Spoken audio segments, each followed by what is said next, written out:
Subscribe कर दोगे तो शायद मैं रुक जाऊं। कहानी नीरू की है। पंजाब की नीरू की शादी दिल्ली के राहुल से होती है। दिल्ली कितना बड़ा शहर है ना, लेकिन आप लोगों का घर तो बहुत छोटा है। हमारे पंजाब में तो ये बड़े बड़े घर होते हैं कि मजा ही आ जाता है। कोई बात नहीं नीरू, मैं भी तुम्हारे लिए बहुत बड़ा मकान बनाऊंगा बहुत जल्दी। नीरू के पिता जहाँ पंजाब के जाने माने व्यापारी थे, वहीं उसका पति राहुल दिल्ली में एक सिंपल नौकरी करता था। माँ, यहाँ तो घी मक्खन इतना महंगा है कि क्या बताऊं। मैं तो तरस ही जाती हूँ घी खाने के लिए। नीरू की माँ को ये सुनकर बहुत दुख होता है। मेरी बेटी को घी नसीब नहीं हो रहा है और ये बहू यहाँ बैठकर घी में शक्कर डाल रही है। देख वनिता, मैं साफ कह रही हूँ, इस घर में जितना घी आएगा उतना ही मेरी बेटी के घर दिल्ली भी जाएगा। अरे ये क्या बात होती है माँ जी? बेटी का उतना ही करो जो अच्छा लगे। अब क्या मायके से घी और मक्खन तक की सप्लाई करोगी आप? हाँ, मेरी बेटी किसी चीज को तरसे मुझसे बर्दाश्त नहीं होता।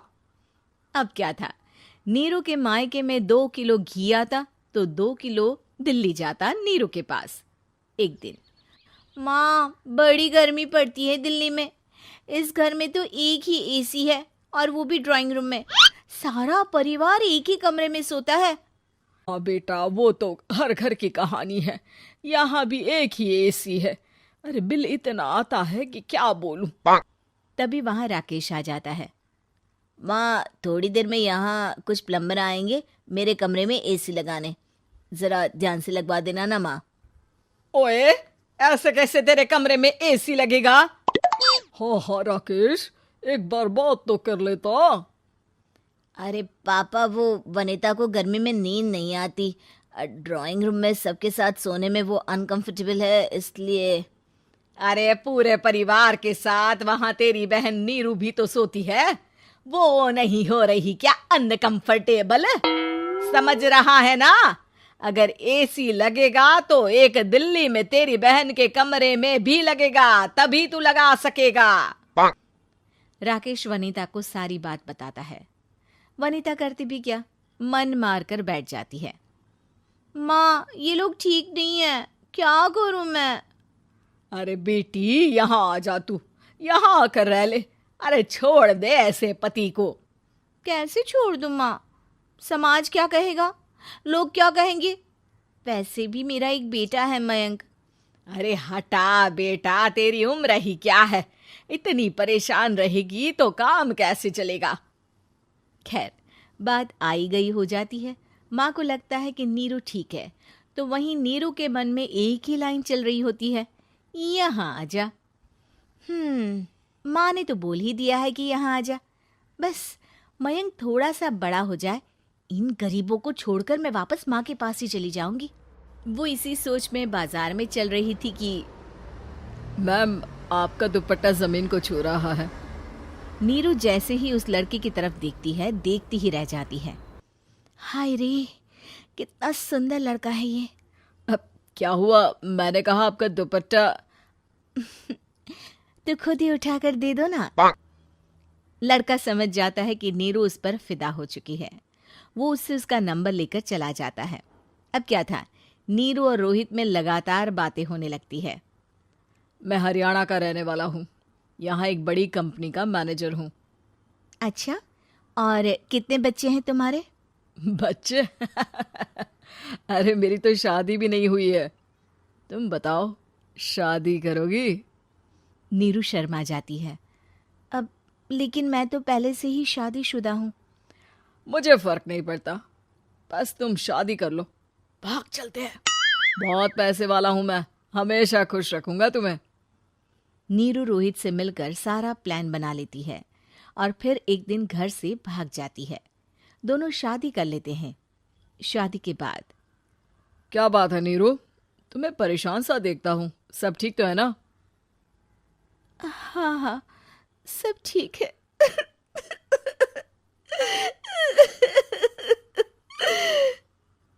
ये कहते कहते ही वो रोने लगती है।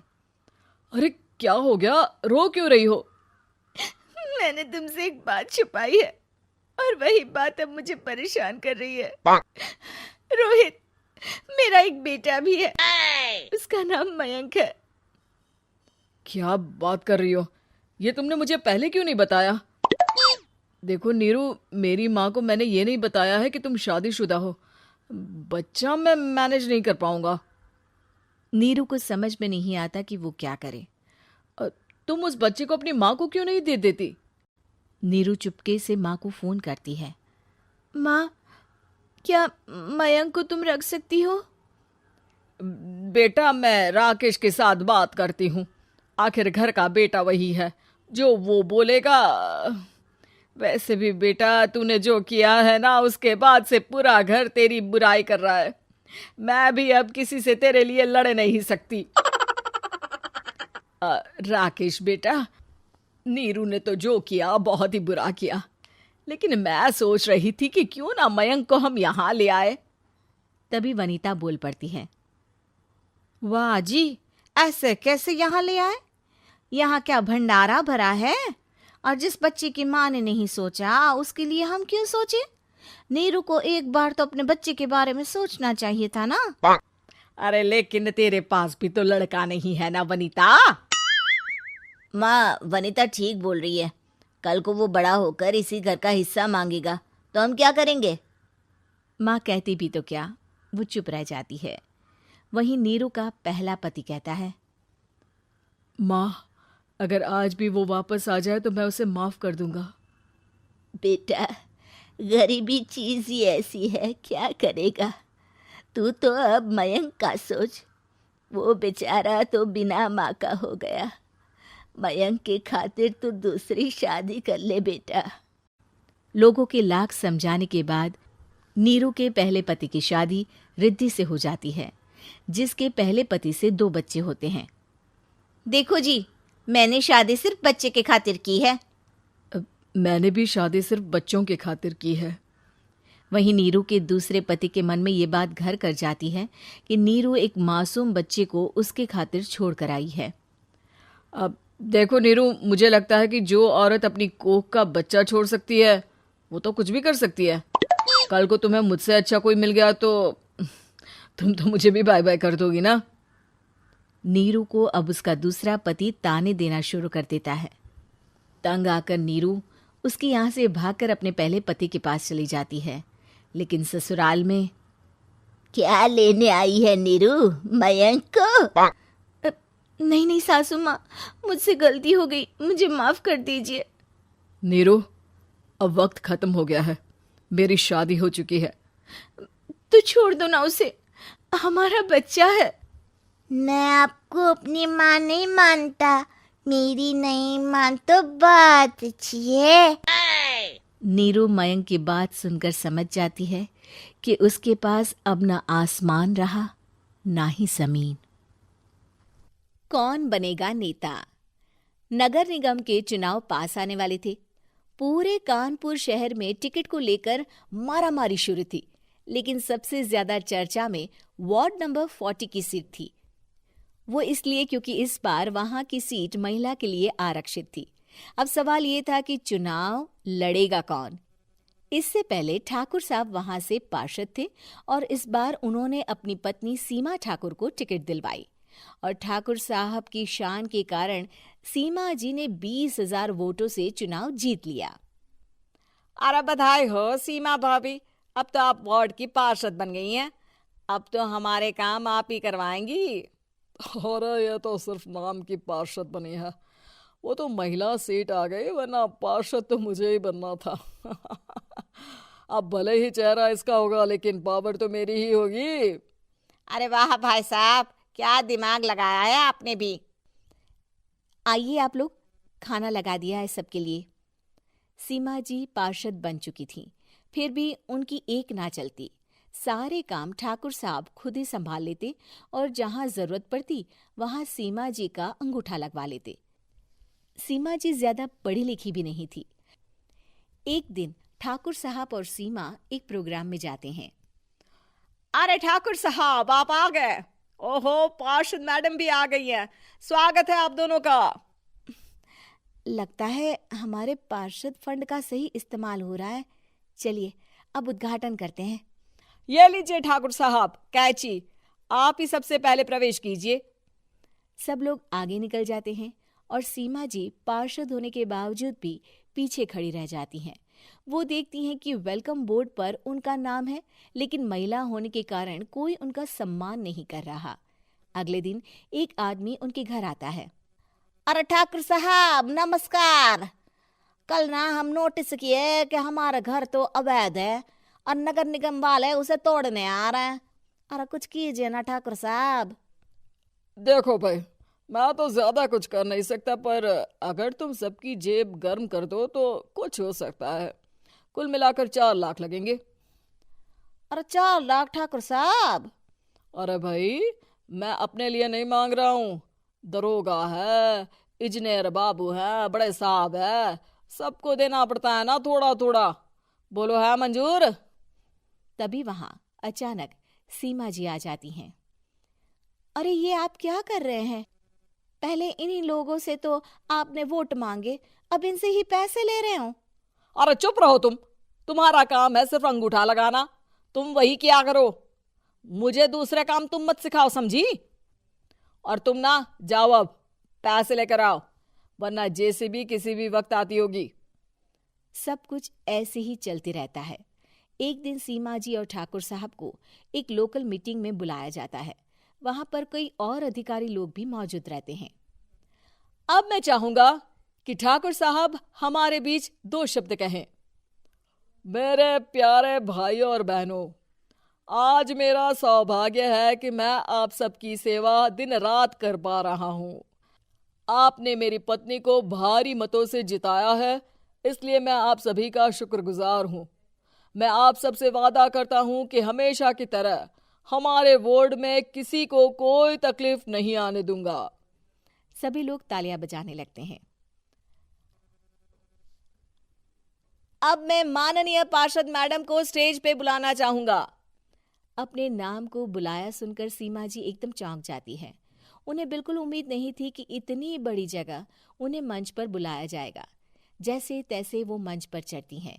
ऊपर जाते ही सीमा जी को सारी पुरानी बातें याद आ जाती हैं कि किस तरह उनके पति उन्हें कभी भी आगे बढ़ने नहीं देते और उनके नाम से गलत काम करते हैं। वो बोलने लगती हैं, मैं आपके वार्ड की पार्षद सीमा हूं। आप में से बहुत कम लोग ही मुझे जानते होंगे, क्योंकि इससे पहले मुझे कभी ऐसा मौका ही नहीं मिला। सारे मौके मेरे पार्षद पति यानी आपके ठाकुर साहब ही लेते रहे, लेकिन आज ये मौका मुझे मिला है तो मैं इसे ऐसे ही नहीं जाने दूंगी। मैं आपको ये बताना चाहती हूँ कि आपके ठाकुर साहब मेरे नाम की आड़ में गैर कानूनी काम करते हैं, जिस पर अंगूठों के निशान मेरे होते थे। इसीलिए मैं अपनी गलती मानती हूँ और आज अपने पद से इस्तीफा देती हूँ, ताकि आगे से कोई गलत काम ना हो पाए। अब फैसला आप सबके हाथ में है कि आप हमें क्या सजा देना चाहते हैं। सीमा जी की बातें सुनकर ठाकुर साहब के चेहरे का रंग उड़ जाता है और वो शर्म से मुंह नीचा करके वहां से चले जाते हैं और पद से इस्तीफा देकर ही सही सीमा जी अपने आप में आत्मविश्वास महसूस करती हैं। कॉन्ट्रैक्ट वाली बहू। नरेश की माँ अपने बेटे से मिलने दिल्ली आ रही है। इस बात का पता चलते ही नरेश के दिल में हलचल मच जाती है। नरेश अपनी माँ के स्वागत की तैयारी में लग जाता है। साथ ही उसे डर भी सताने लगता है कि उसकी माँ कहीं अपनी पुरानी जिद पर फिर से बैठ ना जाए। हे भगवान, इस बार बचा लो, अगले साल पक्का माँ की जिद पूरी कर दूंगा। तभी दरवाजे की घंटी बजती है। नरेश दरवाजा खोलता है तो सामने अपने मकान मालिक को देखकर हैरान हो जाता है, क्योंकि उनके साथ एक सुंदर सी लड़की भी थी। अब नमस्ते अंकल, कुछ काम था, मुझे बुला लेते। आपने क्यों कष्ट किया? अरे नहीं नहीं, इसमें कष्ट कैसा, मैं तो बस तुम्हें रीना से मिलवाने आया था। आज से रीना तुम्हारे साथ इसी फ्लैट में रहेगी। अंकल, कोई लड़का फ्लैटमेट नहीं है? एक अनजान लड़की के साथ रहना मेरे लिए थोड़ा अजीब होगा। देखो नरेश, मैं तुम्हें पहले भी बता चुका हूँ कि इस फ्लैट में तुम्हें किसी ना किसी के साथ एडजस्ट करना ही होगा, या फिर तुम अकेले पूरे फ्लैट का किराया दे दो, मैं किसी को नहीं रखूंगा। नरेश अपने मकान मालिक की बात सुन के रीना के साथ रहने के लिए तैयार हो जाता है। पर अंदर ही अंदर उसे ये बात खाने लगती है कि वो अपनी माँ को क्या जवाब देगा जब उसकी माँ रीना के बारे में उसे पूछेगी। दिन बीतने लगते हैं। नरेश और रीना अच्छे दोस्त भी बन जाते हैं, पर अभी भी नरेश अपनी प्रॉब्लम का सॉल्यूशन नहीं ढूंढ पाता। एक दिन नरेश बहुत परेशान सा बैठा होता है। तभी रीना उसे पूछती है, क्या हुआ नरेश, तुम काफी परेशान लग रहे हो, सब ठीक तो है ना? हाँ सब ठीक है, बस एक छोटी सी प्रॉब्लम है। वो एक्चुअली 2 दिन बाद मेरी माँ मुझसे मिलने आ रही है। अरे तो इसमें प्रॉब्लम क्या है, ये तो खुशी की बात है। हाँ रीना, बट मेरी माँ एक जिद लेकर बैठ गई है कि मैं शादी कर लूँ, पर मैं अभी इस चीज़ के लिए तैयार नहीं हूँ। ऊपर से जब वो तुम्हें देखेगी तो 100 सवाल करेगी, क्या जवाब दूंगा? अरे इसमें कोई टेंशन वाली बात नहीं है। मेरे पास ना इस प्रॉब्लम का सलूशन है, जिससे ना तुम्हें शादी करनी पड़ेगी और ना ही तुम्हारी माँ मेरे बारे में कुछ पूछेंगी। रीना की बात सुनकर नरेश सोच में डूब जाता है। वो सोचता है कि रीना खुले ख्यालों वाली लड़की है, कहीं माँ को सच बता ना दे। नरेश को सोच में डूबा देखकर रीना कहती है, अरे क्या हुआ, किस सोच में पड़ गए? डोंट वरी, जैसा तुम सोच रहे हो ना वैसे कुछ भी नहीं है। मेरे पास एक प्लान है। मैं कुछ समझ नहीं पा रहा हूँ, कैसा प्लान? मैं समझाती हूँ। हम ना एक कॉन्ट्रैक्ट मैरिज कर लेते हैं। फिलहाल मेरे पास जॉब नहीं है, तो तुम इस रूम का किराया दे देना जब तक तुम्हारी माँ यहाँ रहेंगी, सिर्फ तब तक।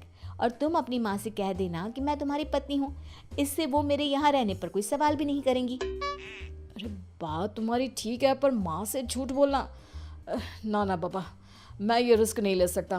कोई और आइडिया दो ना तुम। देखो मंजूर हो तो बोलो, वरना सच बता दो, मुझे कोई प्रॉब्लम नहीं है। रीना की बात सुनकर नरेश सोच में डूब जाता है। बहुत सोचने के बाद जब उसे कोई रास्ता नहीं मिलता तो वो रीना के बताए हुए रास्ते पर चलने के लिए तैयार हो जाता है। वो रीना से बात करता है और अपनी माँ की पसंद और नापसंद के बारे में बताता है। रीना भी नरेश की सभी बातों को ध्यान से सुनती है ताकि कहीं उससे कोई गलती ना हो जाए। आखिर वो दिन भी आ जाता है जब नरेश की माँ उससे मिलने दिल्ली आ जाती है। नरेश अपनी माँ को फ्लैट पर लेकर जाता है। जैसे ही नरेश की माँ फ्लैट के अंदर जाती है, रीना उसके पैर छू लेती है। ये देखकर नरेश की माँ थोड़ी घबरा जाती है और नरेश से पूछती है, अरे बेटा नरेश, ये कौन है? माँ ये आपकी बहू रीना है। माफ़ी चाहता हूँ, सब कुछ इतनी जल्दी में हुआ कि आपको बता ही नहीं पाया, इसलिए सोचा कि क्यों ना आपको सरप्राइज दिया जाए। अरे बेटा, मैं तो बस तेरा घर बसा हुआ देखना चाहती थी। हाँ, बहुत अरमान थे अपनी इकलौते बेटी की शादी को लेकर, लेकिन कोई बात नहीं, शायद किस्मत को यही मंजूर होगा। ये कहते ही नरेश की माँ रीना को गले लगा लेती है। रीना बेटिया, मेरा बेटा ना थोड़ा नादान है, पर तुम काफ़ी समझदार लगती हो और मैं जानती हूँ कि तुम इसका बहुत अच्छे से ध्यान रखोगी। माँ आप चिंता मत कीजिए, मैं सब संभाल लूंगी। नरेश की माँ अपने बहू और बेटे के साथ खुशी खुशी रहने लगती है। दिन बीतने लगते हैं। नरेश की माँ और रीना का रिश्ता बहुत मजबूत होता चला जाता है। वो दोनों सारा दिन एक साथ रहती और खूब बातें करती। इधर साथ रहते रहते नरेश और रीना भी एक दूसरे से प्यार करने लगते हैं। दोनों को इस बात का एहसास हो जाता है, फिर भी वो इस बात को छुपा कर ही रखते हैं। एक दिन नरेश की माँ और रीना शादी के बारे में बात करने लगते हैं। रीना बिटिया, ये तो नरेश ने मुझे बिना बताए शादी कर ली, वरना मैं तो अपनी इकलौती बेटी की शादी इतनी धूमधाम से करती कि सारी दुनिया देखती रह जाती। अच्छा माँ, आप ऐसा भी क्या करती नरेश और मेरी शादी में जो दुनिया देखती रह जाती? अरे बिटिया, एक माँ के अरमान तुम अभी नहीं समझोगी। मैं तो अपनी बहू को एक रानी की तरह लेकर आती और शादी भी बिल्कुल शाही अंदाज में करती, पर मेरे तो सारे अरमान ऐसे ही रह गए। खैर, मुझे तो अपने बेटे और बहू की खुशी चाहिए बस। ये कहते हुए नरेश की माँ की आंखों में आंसू आ जाते हैं। रीना भी ये सुनकर ख्यालों में खो जाती है, क्योंकि वो भी मन ही मन खुद को नरेश की पत्नी और उसकी माँ की बहू मानने लगी थी। शाम को जब नरेश ऑफिस से घर आता है तो रीना खुद को रोक नहीं पाती और नरेश के सामने उसकी माँ को अपने और नरेश के रिश्ते का सारा सच बता देती है। रीना की बात सुनकर नरेश की माँ दोनों से बहुत नाराज हो जाती है और घर वापस जाने की बात करने लगती है। तुम दोनों ने मुझसे सच छुपाकर बहुत ठेस पहुंचाई है मुझे। अब तुम लोगों के साथ नहीं रहना चाहती मैं, कल ही वापस चली जाऊंगी अपने घर। माँ मुझे माफ कर दो, ये सब मैंने रीना के कहने पर ही किया है, वरना मैं भी आपको कभी ठेस पहुंचाने के बारे में सोच भी नहीं सकता। हाँ माँ, हमने ये सिर्फ आपका दिल रखने के लिए किया, प्लीज़ हम दोनों को माफ़ कर दीजिए। तुम दोनों ने मेरे अरमानों के साथ खिलवाड़ किया है, और वैसे भी मुझे अपने बेटे के लिए एक अच्छी लड़की ढूंढनी है, इसलिए मेरा यहाँ से जाना ही बेहतर होगा। माँ की ये बात सुनकर रीना खुद को रोक नहीं पाती। माँ, क्या मैं आपके घर की बहू बनने लायक नहीं हूँ? रीना की बात सुनकर नरेश हैरान रह जाता है। नरेश की माँ भी कुछ समझ नहीं पाती। मैं कुछ समझी नहीं, आखिर तुम कहना क्या चाहती हो? माँ, मैं वो नरेश से बहुत प्यार करती हूँ, और साथ ही साथ मैं आपको भी अपनी माँ मान बैठी हूँ। आज जब आपकी बातें सुनी तो खुद को रोक नहीं पाई, इसलिए सारा सच आपको बता दिया। रीना की बात सुनकर नरेश की माँ की आंखों में आंसू आ जाते हैं, और वो अपने बेटे नरेश और रीना को गले लगा लेती है। मेरे घर की बहू तो सिर्फ रीना बिटिया ही बनेगी। मैं आज ही तुम दोनों की शादी की तारीख निकलवा दूंगी, बस एक बार तुम्हारे घर वाले मान जाए। उसी दिन रीना के माता पिता भी उनके फ्लैट पर आ जाते हैं। दोनों परिवार आपस में बैठकर बातें करते हैं और शादी के लिए राजी हो जाते हैं। रीना भी कॉन्ट्रैक्ट फाड़ देती है और कहती है, सही मायने में मैं अब बहू बनूंगी, अब तक तो सिर्फ कॉन्ट्रैक्ट वाली बहू थी। अरे ननद। अंजलि की उम्र लगभग 30 साल हो चुकी थी। वो एक स्कूल में टीचर की जॉब करती थी। अंजलि के घर में उसकी माँ के अलावा उसका छोटा भाई और भाभी भी रहा करते थे। 30 साल की उम्र होने के बाद भी अंजलि की अब तक शादी नहीं हुई थी। इस बात को लेकर अंजलि की माँ रुक्मिणी देवी काफी परेशान रहा करती थी। माँ, मैं स्कूल जा रही हूँ, जरा मेरा टिफिन तो दे दीजिए।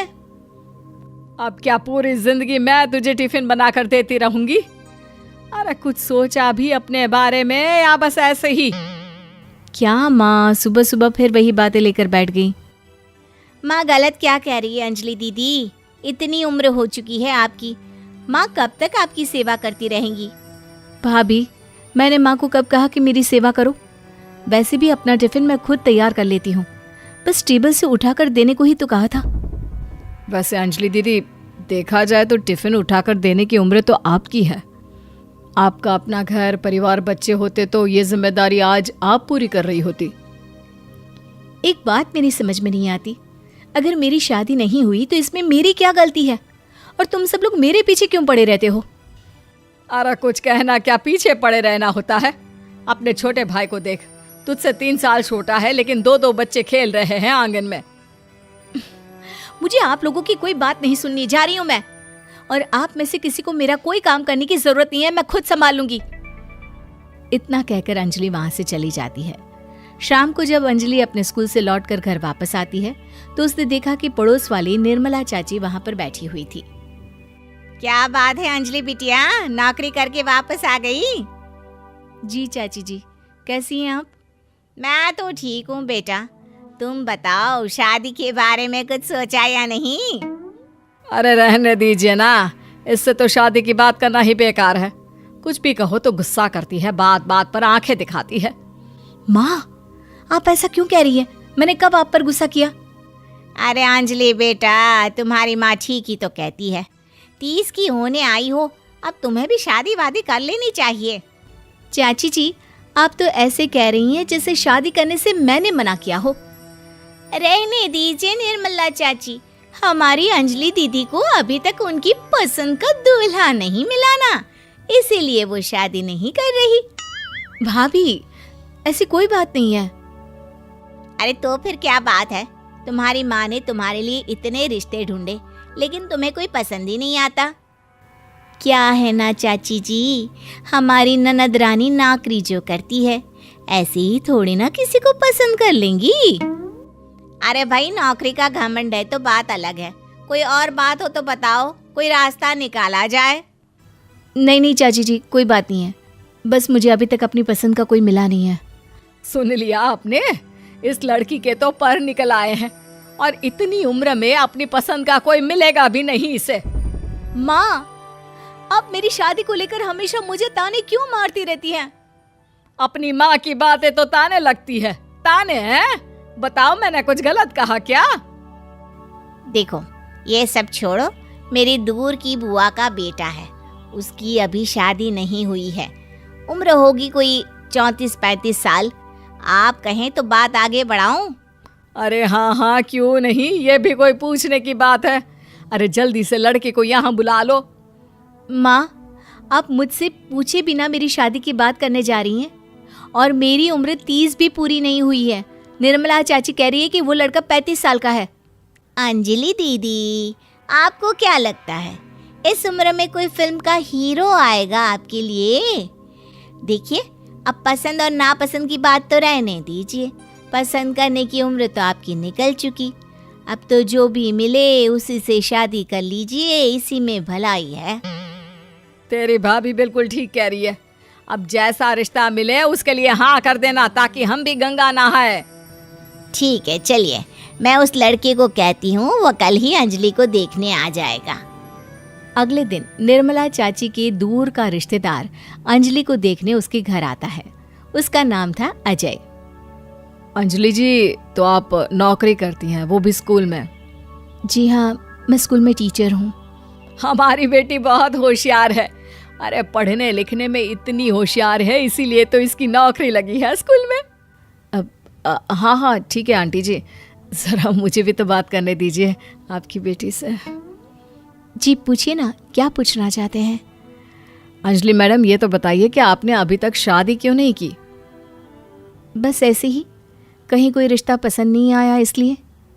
लेकिन क्या मैं आपसे पूछ सकती हूँ कि आपने शादी क्यों नहीं की? अंजलि, क्या कर रही हो तुम? लड़कियों को इस तरह की बातें नहीं शोभा देती। रहने दीजिए आंटी जी, आपकी बेटी काफ़ी पढ़ी लिखी है, मैं उनके सवाल का जवाब दे ही देता हूँ। वो क्या है ना, मुझे भी अभी तक अपनी पसंद की कोई लड़की नहीं मिली। अच्छा, कोई बात नहीं। वैसे आपकी तनख्वाह कितनी है? कितना कमा लेती हैं महीने का? जी यही कोई 25,000 महीने। बस 25,000? इतने से क्या होता है? इतने से तो आजकल घर भी नहीं चलता। आपके कहने का क्या मतलब है? अरे मैं तो ये सोच कर आया था कि नौकरी वाली लड़की है, आराम से 40,000 कमाती होगी। माफ़ कीजिएगा, आपका और मेरा रिश्ता नहीं हो सकता। जी कोई बात नहीं, मुझे भी आपके साथ शादी करने में कोई इंटरेस्ट नहीं है। अंजलि, किस तरह की बात कर रही हो? घर आए रिश्ते को ठुकरा रही हो तुम। दीदी, अब इस उम्र में आपको इतनी अकड़ नहीं दिखानी चाहिए। अच्छा खासा रिश्ता हाथ से निकल गया, कहीं ऐसा ना हो कि जिंदगी भर कुंवारी ही रह जाओ आप। कुछ दिन और ऐसे ही निकल जाते हैं और अंजलि की शादी कभी नहीं होती। अंजलि के परिवार वाले बिंदास उसे ताने मारते रहते हैं, लेकिन अंजलि एक बड़ी नौकरी की तैयारी करती है और उसमें सिलेक्ट होने के बाद अंजलि को एक बहुत बड़ी नौकरी मिल जाती है। अब तो दीदी के नखरे और भी ज्यादा बढ़ जाएंगे भाई, अब तो इतनी बड़ी नौकरी जो लगी है, अब इनकी शादी होने से रही। माँ, मुझे नौकरी के लिए दूसरे शहर जाना पड़ेगा। आप जानती हैं ये बहुत बड़ी जॉब है और इसमें पैसे भी बहुत ज़्यादा मिलेंगे। अच्छा, कितने पैसे मिलेंगे बेटा?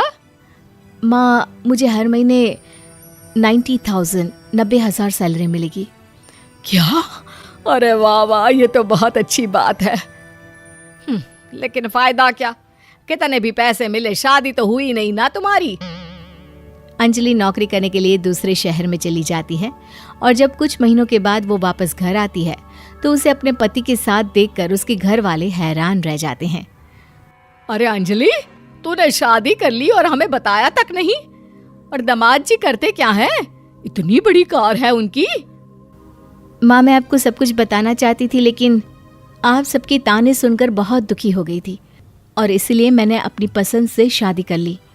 मेरे पति मेरे साथ ही ऑफिस में नौकरी करते हैं और बहुत बड़े अफसर हैं। और एक बात बताऊं माँ, आज मैं बहुत खुश हूँ।